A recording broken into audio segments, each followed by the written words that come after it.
The Blue Castle by L.M. Montgomery. Chapter 2. When Cousin Stickles knocked at her door, Valancy knew it was 7:30, and she must get up. As long as she could remember, Cousin Stickles had knocked at her door at 7:30. Cousin Stickles and Mrs. Frederick Sterling had been up since 7, but Valancy was allowed to lie abed half an hour longer because of a family tradition that she was delicate. Valancy got up, though she hated getting up more this morning than ever she had before. What was there to get up for? Another dreary day like all the days that had preceded it, full of meaningless little tasks, joyless and unimportant, that benefited nobody. But if she did not get up at once, she would not be ready for breakfast at 8 o'clock. Hard and fast times for meals were the rule in Mrs. Sterling's household. Breakfast at 8, dinner at 1, supper at 6, year in and year out. No excuses for being late were ever tolerated. So up Valancy got, shivering. The room was bitterly cold with the raw, penetrating chill of a wet May morning. The house would be cold all day. It was one of Mrs. Frederick's rules that no fires were necessary after the 24th of May. Meals were cooked on the little oil stove in the back porch, and though May might be icy and October frostbitten, no fires were lighted until the 21st of October by the calendar. On the 21st of October, Mrs. Frederick began cooking over the kitchen range and lighted a fire in the sitting-room stove in the evenings. It was whispered about in the connection that the late Frederick Sterling had caught the cold which resulted in his death during Valancy's first year of life, because Mrs. Frederick would not have a fire on the 20th of October. She lighted it the next day, but that was a day too late for Frederick Sterling. Valancy took off and hung up in the closet her nightdress of coarse, unbleached cotton, with high neck and long, tight sleeves. She put on undergarments of a similar nature, a dress of brown gingham, thick black stockings, and rubber-heeled boots. Of late years she had fallen into the habit of doing her hair with the shade of the window by the looking-glass pulled down. The lines on her face did not show so plainly then. But this morning she jerked the shade to the very top, and looked at herself in the leprous mirror with the passionate determination to see herself as the world saw her. The result was rather dreadful. Even a beauty would have found that harsh, unsoftened sidelight trying. Valancy saw straight black hair, short and thin, always lustreless despite the fact that she gave it 100 strokes of the brush, neither more nor less, every night of her life, and faithfully rubbed Redfern's hair vigor into the roots, more lustreless than ever in its morning roughness.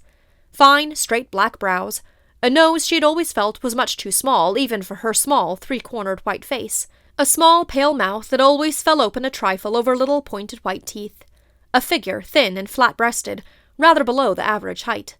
She had somehow escaped the family high cheekbones, and her dark brown eyes, too soft and shadowy to be black, had a slant that was almost oriental. Apart from her eyes, she was neither pretty nor ugly, just insignificant-looking, she concluded bitterly. How plain the lines around her eyes and mouth were in that merciless light, and never had her narrow, white face looked so narrow and so white. She did her hair in a pompadour. Pompadours had long gone out of fashion, but they had been in when Valancy first put her hair up, and Aunt Wellington had decided that she must always wear her hair so. "It is the only way that becomes you. Your face is so small that you must add height to it by a pompadour effect," said Aunt Wellington, who always enunciated commonplaces as if uttering profound and important truths. Valancy had hankered to do her hair pulled low on her forehead, with puffs above the ears, as Olive was wearing hers. But Aunt Wellington's dictum had such an effect on her that she never dared change her style of hairdressing again. But then, there were so many things Valancy never dared do. All her life she had been afraid of something, she thought bitterly. From the very dawn of recollection, when she had been so horribly afraid of the big black bear that lived, so Cousin Stickles told her, in the closet under the stairs. "And I always will be. I know it. I can't help it. I don't know what it would be like not to be afraid of something." Afraid of her mother's sulky fits, afraid of offending Uncle Benjamin, afraid of becoming a target for Aunt Wellington's contempt, afraid of Aunt Isabel's biting comments, afraid of Uncle James's disapproval, afraid of offending the whole clan's opinions and prejudices, afraid of not keeping up appearances, afraid to say what she really thought of anything, afraid of poverty in her old age. Fear, fear, fear. She could never escape from it. It bound her and enmeshed her like a spider's web of steel. Only in her blue castle could she find temporary release. And this morning, Valancy could not believe she had a blue castle. She would never be able to find it again. 29, unmarried, undesired, what had she to do with the fairy-like chatelaine of the blue castle? She would cut such childish nonsense out of her life forever, and face reality unflinchingly. She turned from her unfriendly mirror and looked out. The ugliness of the view always struck her like a blow. The ragged fence, the tumble-down old carriage shop in the next lot, plastered with crude, violently coloured advertisements, the grimy railway station beyond, with the awful derelicts that were always hanging around it even at this early hour.